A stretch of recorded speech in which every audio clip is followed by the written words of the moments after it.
Okay guys, this is a follow-up to the antenna hack video. Uh, as you can see, I got the antenna all mounted.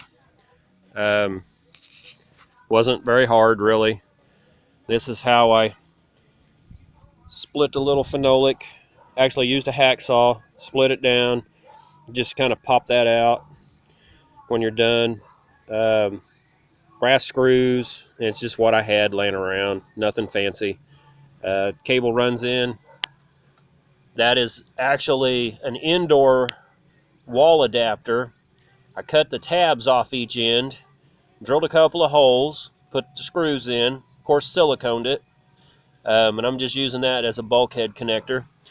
But I thought later, hey, yeah, I pointed out that these antenna ideas, you can get plans all over the internet, but I didn't go much further.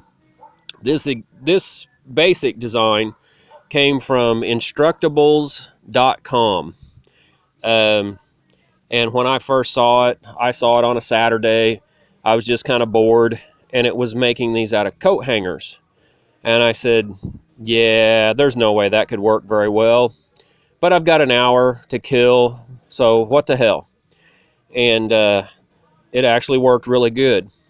So I took their design, and on their design, these V's right here were actually not connected, and you mount this whole thing to a board, like a 1x, and you put screws in with big washers on to hold all this together. And although it did work very well, it was kind of tedious to get it all lined up because you actually have a distance here, a distance here, a distance here, and so it was kind of tedious. But it worked really well. So I took their idea a little further, and I made a jig, and I started cutting these wires to length. Had wooden blocks in this jig, basically laid it out on a piece of plywood, and then I would slide everything together, and I welded them. So these are all welded here, here, here, here. I got electrical tape on here because I actually had another plastic piece at the top, and it broke off up here, and that maintained your spacing. So as a temporary repair, one time when it was up on the roof, I just wrapped it with electrical tape. These wires in here cannot touch. So it looks like they touch, but they're wrapped with tape, or you can slide, before you bend it all, you can slide a piece of plastic tubing over them. A McDonald's straw works temporarily, until you can wrap it up or whatever. So it looks kind of redneck, and it is, but it works.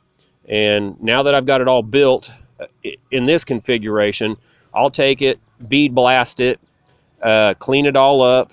I'll probably even take some clear plexiglass and go back over this and actually fasten it so that it doesn't flex back and forth like this in the wind, if there's any wind, because that does affect the signal, because how these are tuned is the spacing and everything, as I said before. So if you tweak this just a little bit like that, or if the wind is allowed to tweak it, it changes the tuning on it.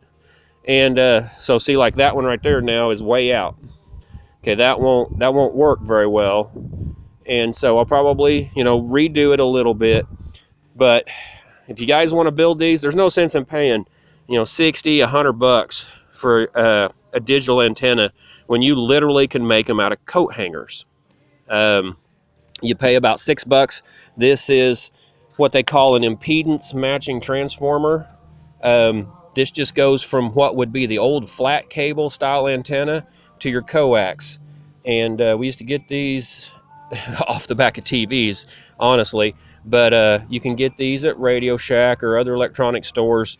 You should be able to get them at places like Best Buy and other places, that sell antennas. You do have to have that somewhere in your line, even if it's right before it goes into your TV. And you don't run coax, you run the old flat antenna cable, but you have to have one of these into a coax to go into your TV. It just won't work without it. So anyway, like I said, just kind of a follow-up to show you guys what I was, in my head planning, and it worked out. I've had this antenna installed on multiple TVs. I'm sure it'll work fine. Had it just thrown in the window the other night and had all of our local channels but 3. So now I can actually tune it. I can actually, rotate it depending on where we're at. I can tune it to tune in the stations and everything. It is fairly solid in the holder. You can see the holder. It does not move in the holder. So there's what I was trying to accomplish today, guys. Thanks for watching.